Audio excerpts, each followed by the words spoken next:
Meet Monty. Yes, I got a dog, and from what I can tell, he is a preferred PC gamer. But he has not weighed in on the Xbox Series X or the PlayStation 5 just yet. I don't want to pressure him. He's only 6 months old. And it was kind of a big deal for our family. It took us several days to figure out if he was the right fit, but we have adopted him, and he's now part of the pack. And it's been a pretty busy week chasing the puppy around, and that's why this video this week is going to be so short. Okay, so this next part of this video is a PSA. And I want to preface it with that, this is hard for me. I'm going to get choked up a little bit because I've had times where I've fallen into that dark place. You're on Reddit, you're on Twitter, and you just find yourself doing this, and it's gross. But admitting that you have a problem is the first step. Are you desperate for validation? Do you rush to defend game companies from even the mildest criticism? Do you tell other gamers that they just don't understand the subtle genius of unpopular games? Do you go to bed at night while lovingly clutching your photo of Bobby Kotick? If you answered yes to one or more of these questions, you might be a video game shill. Researchers have found that shilling affects as many as 4 in 10 YouTubers. On Twitter or Reddit, the numbers are even worse. If untreated, shilling can lead to grave long-term effects such as loss of authority, diminished followers, and erectile dysfunction. You can break out of the vicious cycle of game shilling. If you or someone you love might be a game shill, seek the help of a licensed professional immediately. Recapture your dignity. Don't be a shill for a multi-million-dollar company. At least, not for free. Okay, this next story is about Epic versus Apple. And this isn't just the biggest story this week. This is probably one of the biggest gaming industry stories of the year. And this has got big ramifications for the whole industry. And I want to talk to you about why. And so, let's start with this. Epic brings this suit to end Apple's unfair and anti-competitive actions that Apple undertakes to unlawfully maintain its monopoly in 2 distinct multi-billion-dollar markets: the iOS app distribution market and the iOS in-app payment processing market, each as defined below. Epic is not seeking monetary compensation from this court for the injuries it has suffered, nor is Epic seeking favorable treatment for itself, a single company.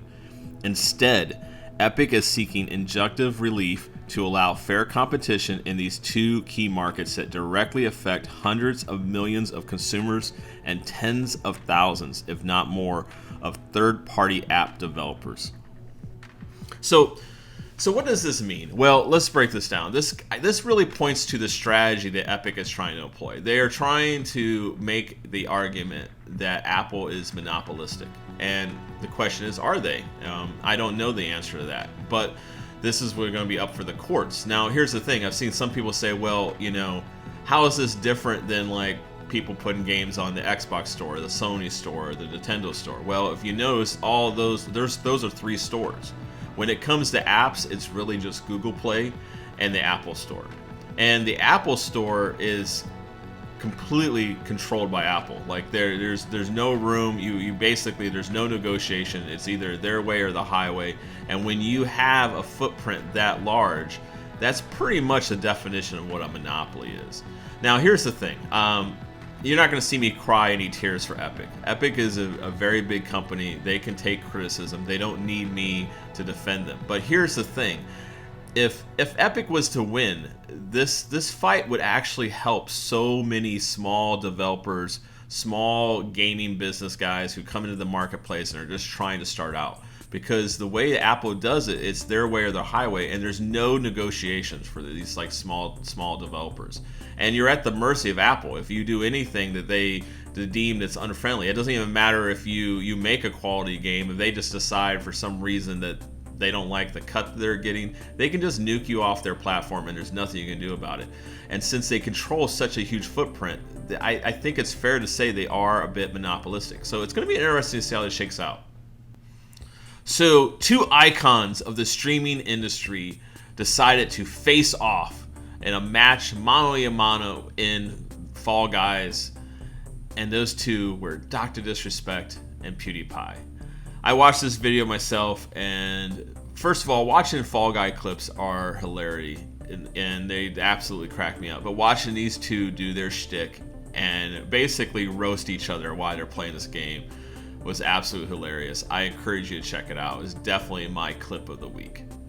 So this next IP, or this next video game I want to talk about, comes out in October. It's called G.I. Joe Operation Blackout. And I gotta say, I have some mixed emotions about this. One, I'm obviously very excited that this is coming out, but at the same time, I'm nervous because G.I. Joe is very, very special to me.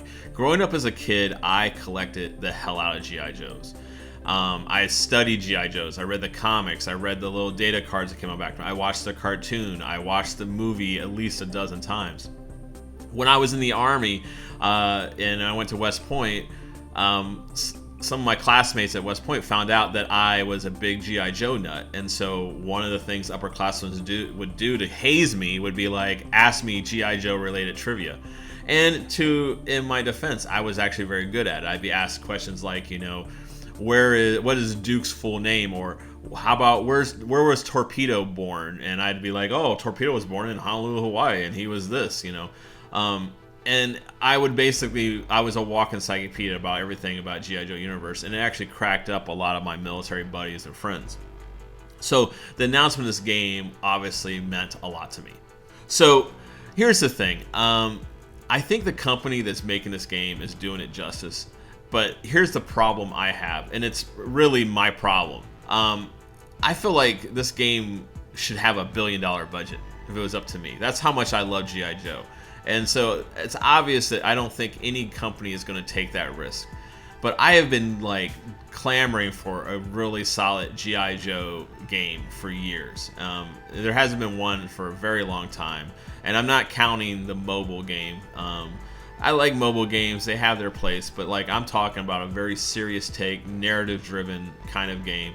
I think it's coming. It's going to be here in October, but the problem I have is I feel like no one will put enough money to this game, and I feel like this IP deserves so much. It's such a good IP, especially for the possibilities of co-op missions, battle royale, PvP. There's just so much potential with the G.I. Joe property.